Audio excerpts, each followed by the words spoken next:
Welcome to DSP, and no, do not adjust your television, smartphone, tablet, whatever you are watching on. We had a little switch up at the desk. It'll make sense. Hobie and I just couldn't settle our differences. That was it. That was it. Hopefully you guys can squash the beef soon. Maybe. If LSU and Michigan ever meet in a bowl game. Oh, boy. Ooh, the Bryce Underwood Bowl? Oh, baby. Oh, baby. Too soon. No, not too soon. Be all right. All right. It'll be all right, no matter what. They got no a fifth-year starter. They're all right. Yeah. We'll get into the coaches poll came out. Michigan in the top 15. Mm-hmm. Impressive for them after they built up on the Ohio State win last year, the Bama Bowl win. They are in the top 15 of the first coaches poll. But we'll start off with the other football, the Detroit Lions, making their preseason debut on Local 4 in the Hall of Fame game. Granted, preseason games often don't move the needle a lot, but that being said, your first impressions of the Lions in 2025. Without the starters, without that, yeah. Hard Knocks is going to make preseason look like the Super Bowl, so it's going to be amazing. I can't wait to see. My first impressions were I didn't have any impressions because it's just like not only was it a preseason game, it was the Hall of Fame game. And you can preseason. You could tell that the Lions were so like, let's get this over with. Yeah. And so they didn't play anyone. I mean, they played a couple of the rookies, but no real takeaways. Go tell that to Rock Ya-Sin. No overreaction. My gosh. Rock Ya-Sin. My goodness. Obviously, there were some plays here and there, but like they're playing against the other team's D. I mean, like, it is what it is. It was kind of a boring game. I mean, there wasn't much to see. Turnovers. Lots of turnovers. Nothing exciting. Makes you really want to see the starters sooner than later. And I usually love preseason because I'm like, who's going to be my backup on a fantasy team? We're drafting for dynasties. Like, I want to have all these like sleepers. And this game was like, there was nothing. I thought it was an exhilarating game and a fantastic production put on by WDIV. Thank you. But The pregame was fantastic. yeah, it was so good. In terms of the game, I mean, obviously not a lot to love from a 34-7 loss in general, but did I care? Am I worried? No, absolutely not. Like, I kind of knew that the players who played were going to stink, right? I mean, even if those are some good players, this is their first time really playing against anybody else. So you don't take anything from it. Would you love to be the team with 34? Sure, especially with new coordinators coming out and a couple of the draft picks. But a couple of their draft picks actually did look good. Yeah. So it wasn't all doom and gloom. But yeah, I mean, obviously the takeaways are going to be minimal. Most of these guys just met. Yeah, a few weeks ago, or in like rookie camp, and then you take a long It's like break. a week, right? Like they were in training camp for like a week. Week and a half. A week and a half. You Yeah. got helmets on. You could barely even tell who the other guy is. It's all about building chemistry. Yeah. It's really If you got it, you got it. How about that? I mean, there was an obvious storyline out of this, right? Like, what's up with Hendon Hooker? Is he going to be the backup? Are they going to have to cut both of these guys and get? That's a question after whole what nother guy? you saw. I mean, they both turned the ball over. Granted, Hendon Hooker's deep pass was a likely completion in any situation in a real NFL game. But your thoughts on the quarterback situation right now behind Jared Goff with Kyle Allen and Hendon Hooker both turning the ball over? protect Jared Goff at all costs. Yeah, obviously Kyle Allen did not look good. I thought he looked worse of the two who both looked bad. And we've seen good from Hendon Hooker before, and we haven't really seen anything from Kyle. So I think the fact that Hendon Hooker is going to get a chance to start the first half of the next game is I think everybody welcomed that news. Like, we all want to see, okay, if Hendon Hooker is prepping for the start of a game, can he look better than he did? He only threw the ball 6 times, though. Yeah. 6 times for 18 yards and a pick thrown in there as well. And he got sacked 2 times, too. I mean, if you add it all up, Kyle Allen at least moved him down the field here and there. It's Yeah. true. Yeah. Yeah, it just wasn't exciting. Nothing. It's one of those like, okay, let's move on to week Just 2 don't of the get hurt. preseason. Yeah, just don't get hurt. Where's Sean Hill when you need him? Am I right? Carson Wentz. Carson Wentz is probably going to be the backup man, quarterback for this stop. team. I mean, I think I'm not joking. I think it's probably a better option than the 2 options on the team right now. for me, the opposite of the QBs, though, like, obviously the QBs were bad, but the rookie receivers look pretty good. I mean, it was like minimal usage because you're not going to play him the whole game. But, you know, to Sla, you kind of got a little bit of a glimpse of why the Lions liked him so much and love it. I mean, he's kind of been buzzy at camp, right? And he looked pretty good. So, not that the Lions really needed more passing game weapons, but it Right. seems like they've still got them. I think Craig Reynolds has that third running back spot locked. Locked. Yeah. Locked. Yeah. But to Tesla, I mean, at Arkansas last year, he averaged 19 yards a catch. In that game, both of his catches were Yeah. for 20-plus You yards. can see why, And he yeah. was wide open every time, the 2 times that he did catch the ball. And one of those picks I mean, Allen was trying to force it to him in the end zone. Yeah. So, I mean, it just shows some trust in the ability Clearly. that he has. Yeah. Yeah. Yeah, great. Great. Clean sweep across the board. Ahmed Hassanin, though, Ooh. spark plug. He looked good. I mean, that if the Lions don't need another receiver to pop, they could use a pass rusher to pop. Sure. So, Yeah. Again, competition, we all understand that it wasn't great competition, but to see a guy being disruptive in his first taste of any sort of NFL action, I mean, it was a good start. I feel like that is the guy to watch in the preseason. Like if you're going to watch anything, because they need depth on that defensive line, and especially on the end.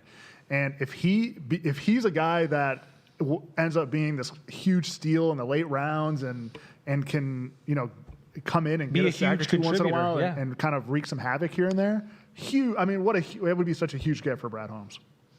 I would say maybe the new James Houston type player. I was literally for this thinking of team. James Houston. Like, because I mean, I saw him flashing on tape whenever he was with the Cowboys, I think, right now, and I'm like, man, should the Lions have let him go? But then you see Hassanin and the potential that is there. He could be the new James Houston type of player. For like this he doesn't team. need to do that much, right? He just needs to be a little bit disruptive on the other side of Aiden Hutchinson, pick up a few sacks, and that's really all the Lions need. Yep. That would be awesome. That would be. They play the Falcons in their last road preseason game because the other two are at home. They have some joint practices in there. Knowing that that's coming up and there are joint practices to come, how much would you like to see the starters on either side of the ball play, if at all, in the preseason? The Lions are notorious for not playing them at all, and I do think last year that hurt them a little bit in the first couple weeks. Do I care that much about some rust?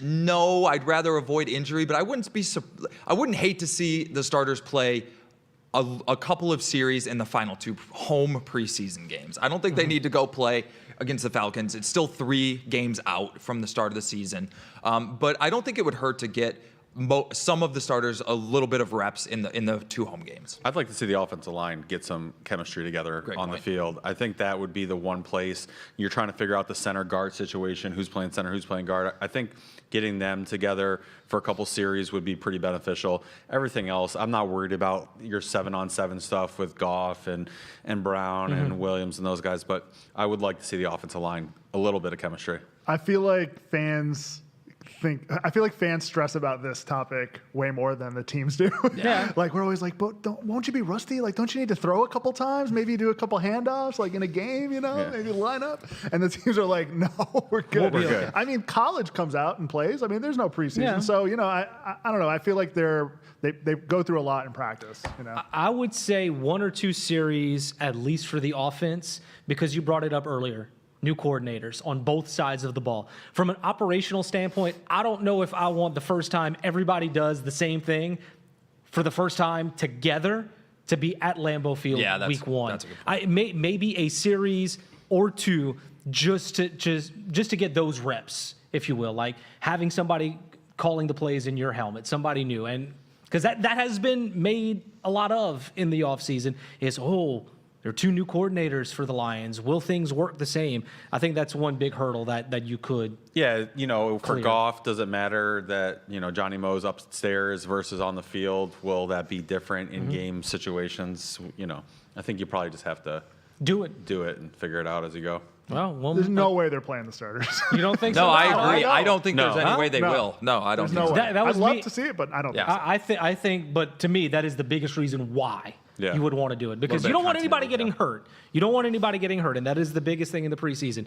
But from an operational standpoint, that could pay dividends by week 1. Still more to come on DSP. The Tigers making some moves at the trade deadline, and a they? lot of them. Did they? Well, we saw Finnegan in close a game. That's true. That was the bright spot Ian of and the I will Tarek argue. School Yeah, we'll start. argue. Did they do enough? That's what we'll argue about. Really? Yeah. There's your tease. More to come on DSP.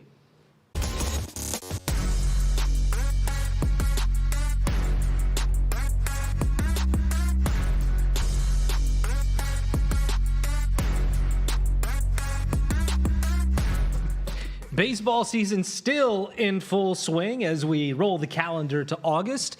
The Tigers making some moves at the trade deadline. And apparently, the two of you, we should have separated the two of you for this show because it seems like y'all are on opposite ends. There's not going to whenever be it any comes to the seats I can Tigers. sit in with all my beefs. You know, A lot of hot takes. We'll have like Derek Island just on the other side of the room.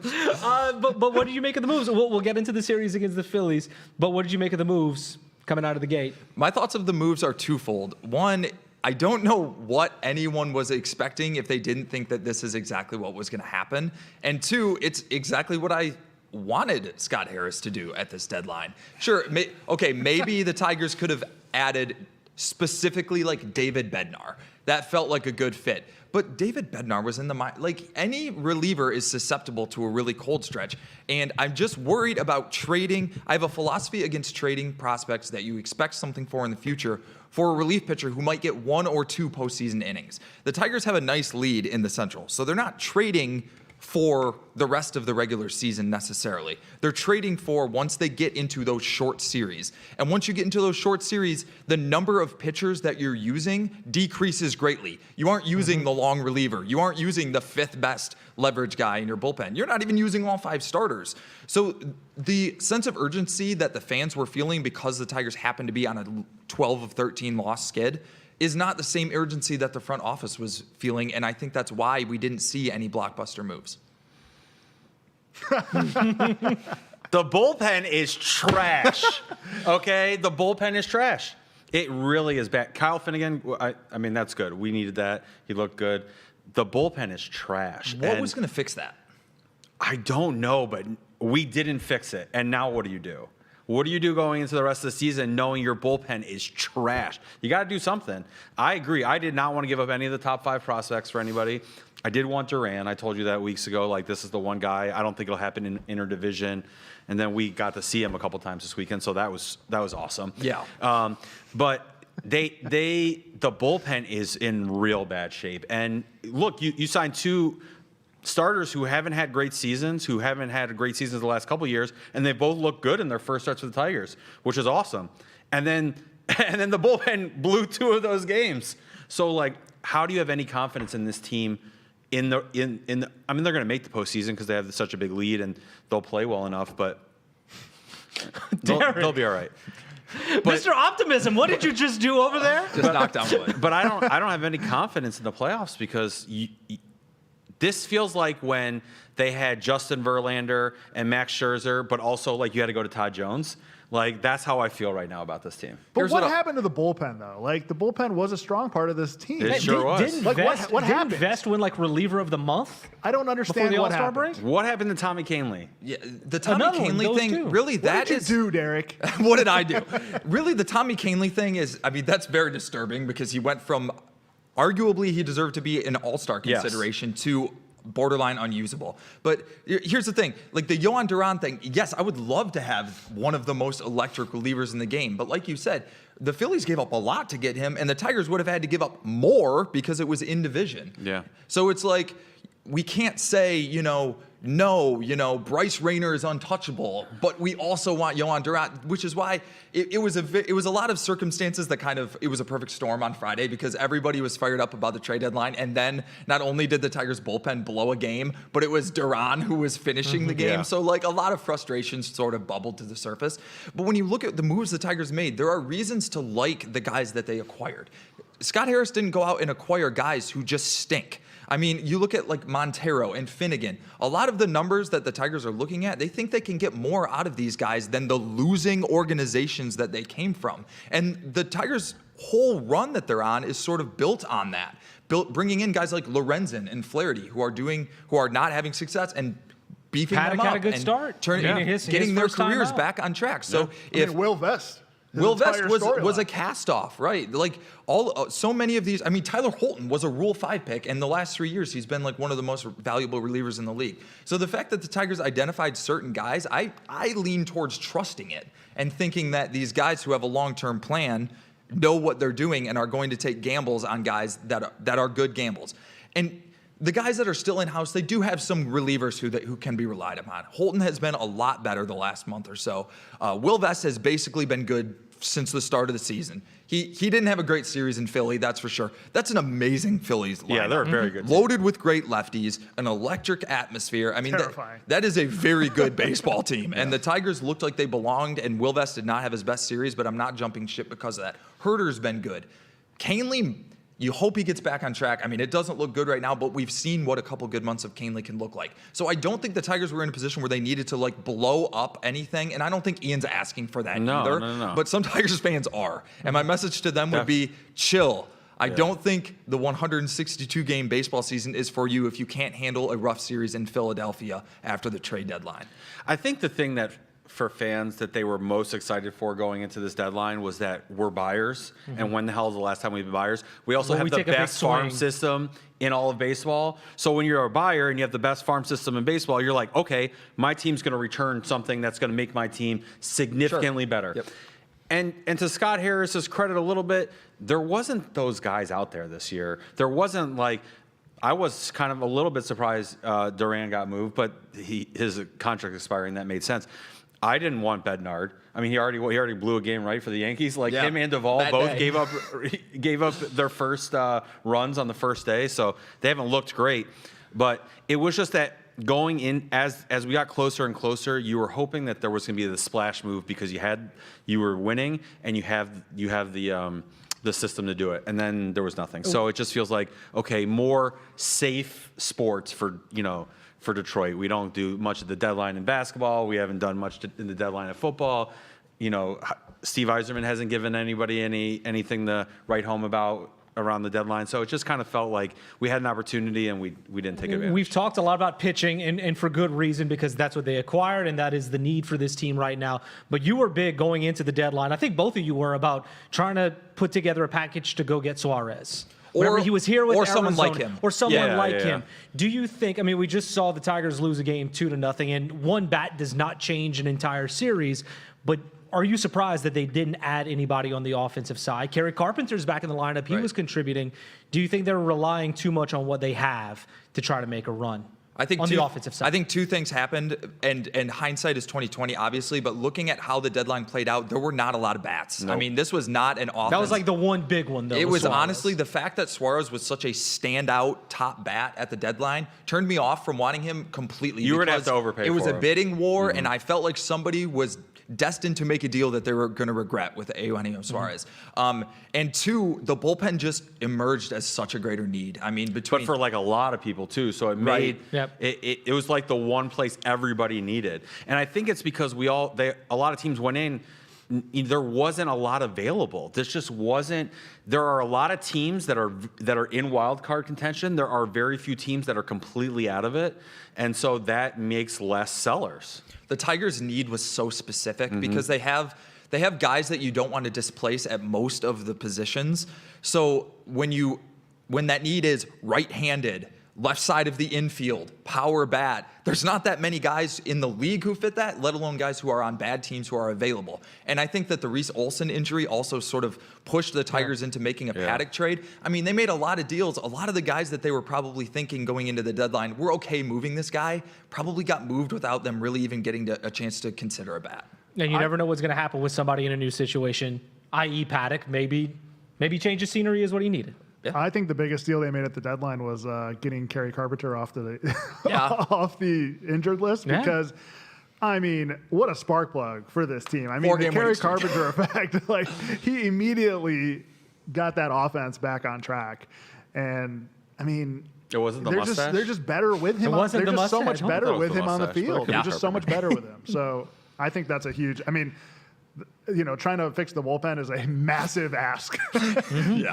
But getting Kerry Carpenter back, it didn't work last night, obviously, but their offense has been a lot better since he came back. Yeah, I mean, he's right. That's basically like adding a bat to the team that was struggling. It is. I mean, Kerry Carpenter and the threat of Kerry Carpenter is big for the offense. So. And the hamstrings were looking good as he was rounding the bases.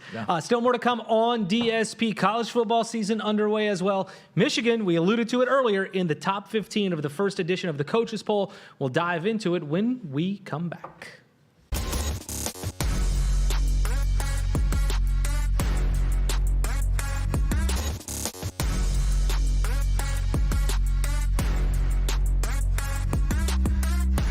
College football season upon us once again, and for the Michigan Wolverines, they are trying to build upon what they did at the end of last year. Surprisingly, they beat Ohio State. Then they played a Bama team. You can say what you will. It was a bowl game, yada, yada, yada. They were still playing with a lot of their top caliber players, and Michigan found a way to win. Now they go into this season at number 14 in the first edition of the Coaches Poll. Too high? Too low? Where do we go with Michigan? Higher than I expected, I would say. I mean, they're basically, the coaches are telling you they think Michigan is a legitimate playoff contender by putting them at 14. And I'm not there yet. I need to see the quarterback situation with my own eyes. I don't think that there's anything Michigan could do or say in the offseason to convince me that the quarterback situation is fixed until I see it, you know? How many star freshmen have we seen hyped up going into a season and it doesn't pan out? So it definitely feels a little early to be a top 15 team, I think, just coming off of last year. I mean, obviously they had a fantastic end to the season, but I'm not forgetting what happened before that, because it was a disaster last year. I mean, it was brutal. I mean, we didn't even want to talk about it at some point on this Michigan was channel. 6-5. They were 6-5. I mean, coming it was off of bad. a national championship game, though, that they lost a lot of players. It happens in college Absolutely, football. for sure. But I mean, but they're coming in with a lot of question marks, and it could really work out. I mean, they made a lot of great moves. They had a great recruiting summer and all that. It could work out, but to be ranked 14th after what happened last year is a lot for me to believe. It feels very much like this is the Bryce Underwood effect, right? Like this is, I don't know what else would make you think that this team is the 14th best team in the country other than Bryce Underwood. The way the defense finished the season, I would say, has caused a lot of optimism. But I think, and I don't know how much the coaches take into, the schedule into their rankings, but the schedule is pretty favorable for the Wolverines. So I think maybe that has something to do with it too. They only have one ranked team on the schedule currently. Just That's Ohio State. Yep. Yeah. So. It's got to be the Bryce Underwood effect, but I think it's way too high. And the hype continues to roll because players were interviewed today. Bryce Underwood did not speak in Ann Arbor, but one of the offensive linemen said the biggest surprise was to see Bryce Underwood throw the ball 40 to 50 yards with his left hand. Cool. Why do we care about that? You know, so he can roll right or left, is what you're telling me. Is he going to switch? Is he going to switch? Depending on which way he's going to switch hands. He can also fly. Can he? It's going to be tough to tackle. It will be. It will be. Everyone is expecting Bryce Underwood to be everything for this team. That's what That's a lot of pressure. It is. It is. If you are Sharon Moore, when are you starting Bryce Underwood with all the expectation, with all of the talk about NIL? Are you saying now? 15 minutes ago? I mean, You got it. You got to start him. Do you have to? Gosh, that's an extremely difficult question to answer without any knowledge of how he's doing. I mean, I know what they're saying, but what else are they going to say? We've had the spring game, and that is it. Right, and the spring game was not the greatest showing. But don't go to LSU, come to Michigan, and then sit on the bench? I think in an ideal world, you would start with someone else to show everybody what the someone else looks like, because you know that everybody's favorite player is the backup quarterback when things aren't going well. Because if you happens everywhere. You and I have been talking about this for weeks. As soon as you start Bryce Underwood, there is no putting that cat back in the bag. Nope. It is because if you bench Bryce Underwood at any time, you cannot. That's the only headline that anybody hears. The problem with this ranking is that it's not just the ranking, it's the Michigan fan base in general, is that there's a playoff expectation. And if you don't start Bryce Underwood and he's your best, and that causes you to lose a week 2 game at Oklahoma or something like that, that could be the difference. That could be the difference in getting into the playoff. What if Bryce Underwood was playing in that game? What if he started for us then? Yeah, last year, this coaching staff did a bad job of making sure Michigan had a quarterback in-house who was capable. This year, they have a very tough decision to make. They basically have to choose development. They have to choose the importance of these early season games. Maybe Bryce Underwood is just clearly the best and really is good enough to start, and then the decision is easy. But there's a lot of factors playing into this. You didn't mention money, though, because now in the world of college sports, you're paying these guys so much money. I mean, it's basically like if the Lions went out and signed a star quarterback, paid him a ton of money and then, as a reference point, like versus college. That's true. And then they were just like, he's actually not going to play right now. Yeah. Or you'd be like, is it, what? Or is it like drafting someone number 1 overall at the quarterback position and you want him to wait a little while? But also but then you're talking about longevity in the NFL where you have maybe that is your franchise guy for a decade. Right, yeah. Whereas in college right You're now, limited, 3 years. That's a great point, though, because like you said, Bryce Underwood is in Ann Arbor for a maximum of 3 years. And that's the case whether you start him for the first 3 or 4 games or not. So it's, well, okay, we made X investment in this player, and every game that he doesn't play, that investment is being, wasted. You could view it that way. NIL is still very new, so it's kind of hard. I just feel like the pressure is there. Oh, the pressure on Bryce Underwood's shoulders is arguably the most pressure that any college player has ever felt, a college freshman has ever felt. I mean, you're talking about the University of Michigan, a storied program with notably unrealistic expectations, even in the worst of times. Could be the starting quarterback. All of this has been made of how much money he's making. I mean, there's a lot on And his he's plate. a hometown guy. Yeah. It's a lot. I mean, it sounds like, he's the type of person and player who can handle it if handled Absolutely. correctly, but we just don't know, And we will find out week 1 at the end of this month. Michigan getting ready to take on, is it New Mexico State? New Mexico. New Mexico. New Mexico, yep. Go Lobos. On Local 4. On Local 4. On Local 4.